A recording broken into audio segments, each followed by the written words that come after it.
If you've been following our Airbnb hunt, it's over and we bought a house. We're back on Whidbey today, about an hour and a half from Seattle, and we're here to look at the house. The catch is that we haven't seen it yet. We're under contract. We were forced to kind of rush it a little bit and buy the house sight unseen. Feeling a little bit nervous, but we decided that we just needed to remove emotions from the purchase because it is an investment property. And so, yeah, we just submitted an offer without looking at it. We're just like 2 minutes from the house up here. This is the marina. It's beautiful. We're right up by Deception Pass, if you know the area. Yeah, let's go look at it. It's pretty.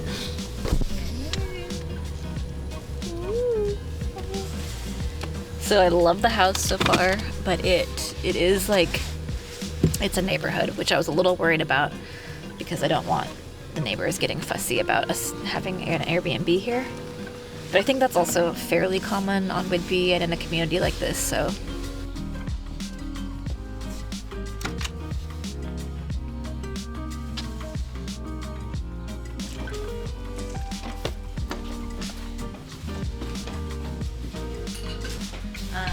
Yeah, we did have a 3D floor plan, so it kind of looks exactly like that. And an inspection report, so we know what we're getting into. We thought this area would be really nice for Airbnb because hopefully it will encourage people to take their shoes off and leave their Pacific Northwest muddy stuff here, not drag it through the house. I did not know this was here. Correct. Did you know that went down? Uh-huh. Oh, okay, I didn't know that went down. Okay, coming through, the view's incredible. We'll hold that off for a minute. There's this weird like pass through right here, media center. But I think we could just put like games and stuff here, which is kind of nice to keep it out of the way, but have like a full selection of games for the guests. And yeah, wow. We're calling this house Northwest Modern. It is architect built, which is kind of cool. I don't really know what that means. An architect designed it. And then there's like a secondary living area over here, which we thought could be nice for guests that have kids or something, like make this a TV room or, you know, sports watching room, and then have like a more formal living room over there. It's the views are really nice. We were hoping for a water view, and you can see a little water, but that was a bit of a sacrifice because it's mostly just a tree forested view, but it's really beautiful. There's a neighbor. Okay, we'll come back and look at everything more closely later. Don't hit your head. All right, should we go up? Yeah, let's go up. Okay, upstairs has 3 rooms.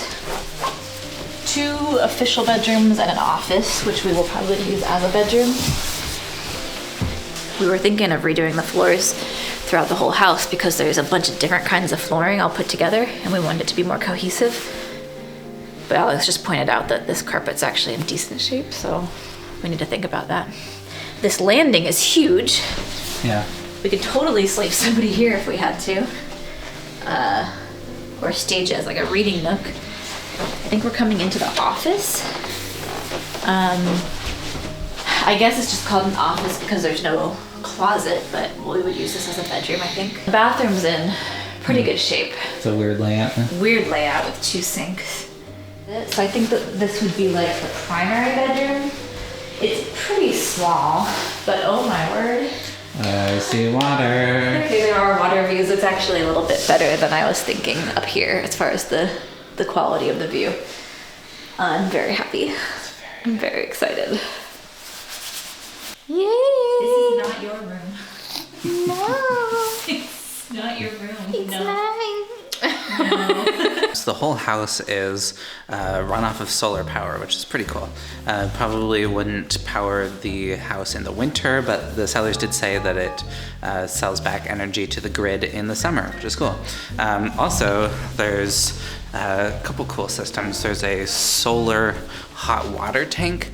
I'm gonna have to figure out how it works, but I think that it's just it's heated by the sun. Probably mostly works in the summer and springtime. There's a temperature gauge on it. It says it's at 90 degrees right now. Typical hot water is at 120 degrees, so probably not warm enough right now. I forgot to put a nipple on here for the baby, so Kendall and Celie and Joanna are driving to, I think a Walmart is the closest place around to try and find something, because Celie's hungry. For now, I'm left here alone. I'm doing a couple measurements. I have a floor plan of the house, and it's an hour and a half drive here. We don't want to do it too much while we're planning, so we're trying to get as much done today as possible so that we can prepare to hit the ground running when we close in about 3 weeks. Okay, so we did buy a house sight unseen, and it's not something that I would recommend to most of my clients, but we did have an inspection report. We had a 3D tour. We knew the area. We had been to that neighborhood before, so I felt pretty confident in putting an offer in. And in this hot real estate market, a lot of houses are getting early offers, meaning that they've set a review date. They say offers are due on a Monday, and then somebody just submits an offer on a Saturday, and I guess, if it's way over asking, then the seller feels like they have to take it. And that's what happened here. So we had 6 hours to put together an offer, didn't have time to drive out and look at the house, and being fairly experienced now, I felt comfortable just submitting an offer sight unseen. Anyways, have to get back to work now. We have a closing soon. I got a haircut. But first, look at this. This is just my backyard. And I'm so happy that it's spring and, trees are starting to blossom. Flowers are starting to come up. It's really improving my mood.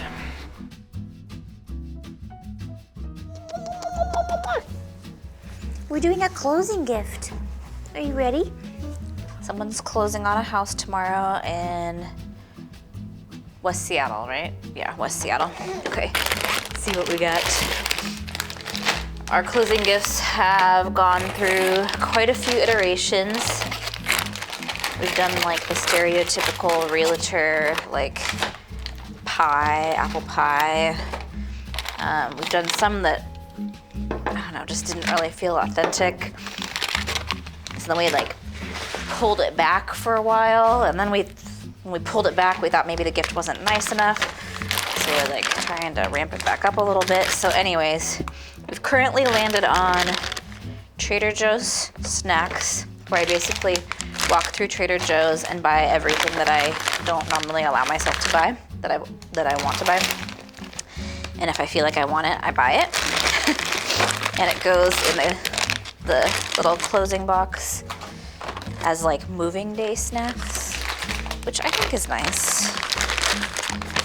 And then Alex bought these baskets that are really pretty big, so that means that people get a lot of snacks.